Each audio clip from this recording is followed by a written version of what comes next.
La santidad ontológica. Dios, que ha querido que el hombre participara de su santidad, ha enviado a su Hijo hecho hombre para que, como ya decíamos, por la unión de la divinidad con la humanidad, el hombre tenga vida y tenga vida en abundancia.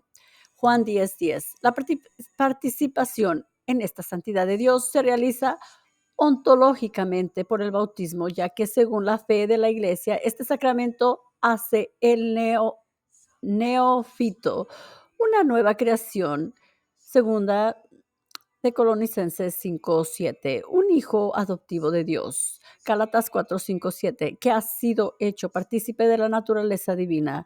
Segunda de Pedro 1:4, y templo del Espíritu Santo. Primera de Corintios 6:9. Es por medio del bautismo que el hombre es transformado en una nueva criatura, en algo totalmente distinto a su estado original mediante la acción del Espíritu Santo. El hombre viejo es sepultado, Romanos 6:4, y ha renacido del agua y del Espíritu. El hombre nuevo, Juan 3:5. La santidad de Dios le ha sido comunicada al hombre por el Espíritu Santo que lo inhabita como en un templo, Primera de Corintios 3:16. Por esta participación espiritual comunicada de manera ontológica, es decir, directamente en esencia, el cristiano es santo como el Padre es santo. Ha sido introducido y elevado a la intimidad sobrenatural, con las notas y riquezas típicas de quien participa de la vida divina. De la santidad de Dios ha sido injertado en la vida divina. Primera de Juan 15, 1-7 y Romanos 11:24. Por ello, la santidad es sobre todo una obra del Espíritu Santo que derramado en nuestro corazón, Romanos 5:5, nos da la fuerza y nos da posibilidad de el vivir santamente y así llegar a la perfección, a la realización en Dios. En el Antiguo Testamento esta posibilidad real no existía, dando como resultado el drama que expresa San Pablo en la carta a los romanos de querer hacer lo bueno y no poder, y de hacer lo que no satisface aún sin el deseo de hacerlo. Romanos 7:24. El drama de la santidad frustrada que ahora tiene la posibilidad de alcanzar su plenitud. Es triste comprobar cómo en la actualidad existen personas que no han entendido esto.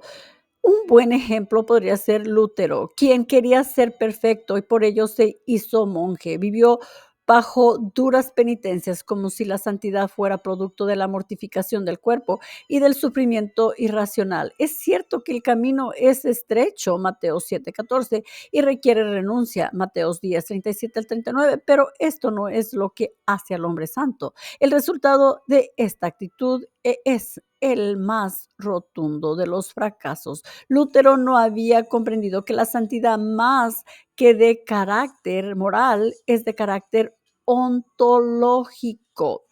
Jesús mismo, según lo que nos reportan los evangelistas, no fue o no parece haber sido un clásico modelo de ascetismo. El hombre llega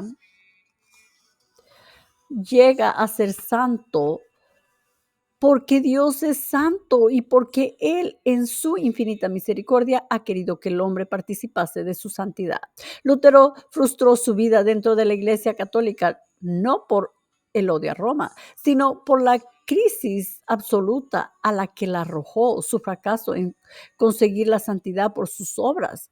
Esta crisis este fracaso lo llevó a descubrir el agua tibia. Es primero la gracia que las obras, ya que la santidad es una obra de la gracia. Con lo que hemos dicho, se deduce que la santidad es ante todo apertura total a la acción del Espíritu Santo. Es dejarse hacer, es dejarse transfigurar y modelar por la fuerza del Espíritu en Cristo, dejando que Dios sea cada vez más en nosotros. Por eso, como dice en la Biblia, ya no soy yo, es Cristo que vive en mí. Hágase, Señor, tu voluntad. Pero no hay que hacer nuestra voluntad y luego decir que es la voluntad de Dios. Por eso tenemos que dejarnos de llevar por el Espíritu Santo. Y la santidad moral. Lo que nos dice este libro es que la santidad moral, no obstante lo anterior, el hombre debe cooperar respondiendo a la gracia recibida en el bautismo a fin de unir los dos elementos que dan en sí la santidad perfecta. Por ello, San Pablo, que llama a todo bautizo o bautizado santo, anima continuamente a vivir de manera congruente con la vida divina de la cual hemos sido hechos partícipes, revistiéndonos de Cristo y teniendo sus mismos sentimientos. Filipenses 2 del 5 al 11. En este sentido, Jesús decía a los discípulos, ¿por qué me llaman Señor, Señor y no hacen lo que les digo? Lucas 6, 46. 46. Es decir, la santidad implícita en el bautismo nos hace entrar en la dinámica de la vida nueva que hemos recibido en dicho sacramento para ser confirmada, crecer y desarrollarse en la participación activa del sacramento. En la Eucaristía se trata de vivir conforme a la voluntad de Dios expresada en los evangelios, cosa que comprendió perfectamente la primera comunidad y que se ve con claridad en el testimonio del siglo II, que llega a nosotros en la carta a Diogneto.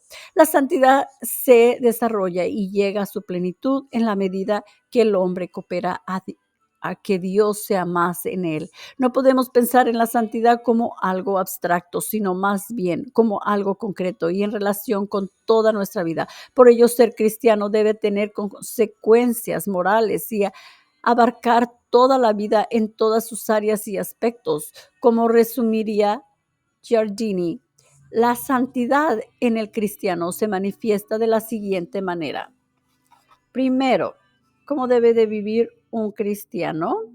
Vivir según el Evangelio, pues en esta medida manará el poder de éste y su riqueza como una participación y cooperación de la vida del Señor que obra en él, opera en él. 2. Aceptando morir espiritualmente, morir a la vida de pecado y uniéndose cada vez más íntimamente a la pasión y a la muerte de Jesús. 3. Consiguiendo así la exaltación de la resurrección, es decir, la vida nueva que no acaba y que comienza en este mundo. La santidad se inicia y toma su fuerza en la gracia como acción del Espíritu Santo. Sin embargo, esta gracia en el hombre se debe transformar en deber, en norma moral, en aquello que decía el apóstol Santiago: muéstrame tu fe sin obras, que yo por mis obras demostraré mi fe. Santiago 2:18. Nosotros podríamos parafrasear: muéstrame tu santidad sin obras, que yo por mis obras demostraré mi santidad. Advertimos al principio de este libro sobre la creencia errónea de que la santidad es algo que está demasiado solo para unos cuantos. Sin embargo, hemos visto que esto nace de nuestro propio ser, imagen de Dios, por lo que ser santo no es sino dejar que Dios nos santifique por medio de la docilidad a la acción del Espíritu Santo, que por ser Dios nos comunica la misma vida divina. Si el camino a la santidad, como dice el cardenal Ratzinger, es ciertamente elevado y arduo, es porque es difícil darle espacio a Dios en nuestra vida, la cual de ordinario está llena de egoísmos.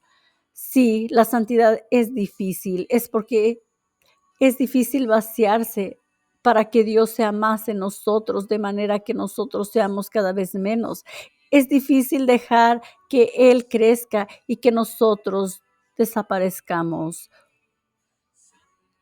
Aquí en Juan 3:30 dice eso: es difícil morir a nosotros mismos para que Él viva. En definitiva, la santidad y sus frutos, que son la alegría sin límites, el gozo y la paz perfecta, la armonía con Dios, con los demás y con uno mismo, definitivamente no será una realidad de nosotros sin el esfuerzo ascético y penitencia, es decir, si no le hacemos espacio a Dios en nuestra vida.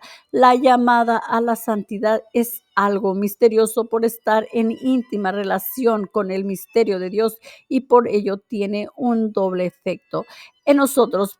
Por un lado, nos fascina y atrae el descubrir en ella un mar de devotos de verdad, de bondad, de belleza, de alegría y de paz al descubrir en ella la perfecta unidad entre el alma y el cuerpo. Pero por otro lado, nos aterra y de alguna manera nos deprime porque descubrimos al mismo tiempo nuestra miseria y la grandeza del proyecto que se nos propone. De la misma manera nos atrae el misterio, pero al mismo tiempo se nos hace inaccesible. Por ello, para el hombre, llegar a la santidad significa participar en la infinita, trascendente y misteriosa perfección de Dios, enriquecerse en el mundo con un modo de ser que va más allá de su vida terrena y superar su radical pobreza de crear.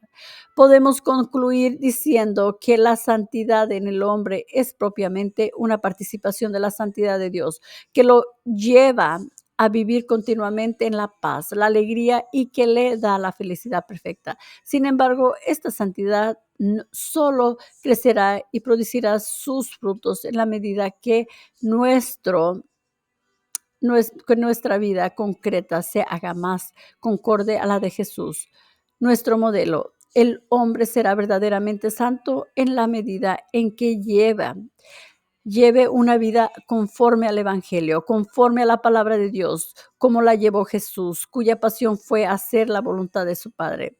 De esta manera, la santidad se manifestará ante los demás como un estilo de vida particular, indefectiblemente marcado por el amor, estilo de vida que en sí mismo manifiesta la plenitud a la que hemos sido llamados.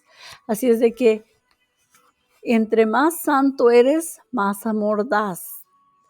Y si no estás dando amor, es que necesitas abrirte al Espíritu Santo para que el Espíritu Santo ilumine tu mente, te quite la ceguera, la sordera espiritual, para que Dios, por medio de su Espíritu, te suavice el corazón para que puedas amar como Dios ama, como Jesús ama, para que tú digas, ya no soy yo, es Cristo que vive en mí, hágase en mí, Señor, tu voluntad.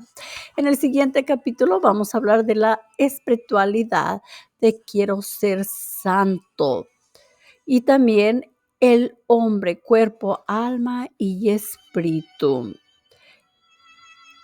Así es de que también vamos a hablar de la espiritualidad de cómo vida en el Espíritu. Bueno, mis queridos hermanos, que Dios te bendiga a ti, a todos los que tú amas.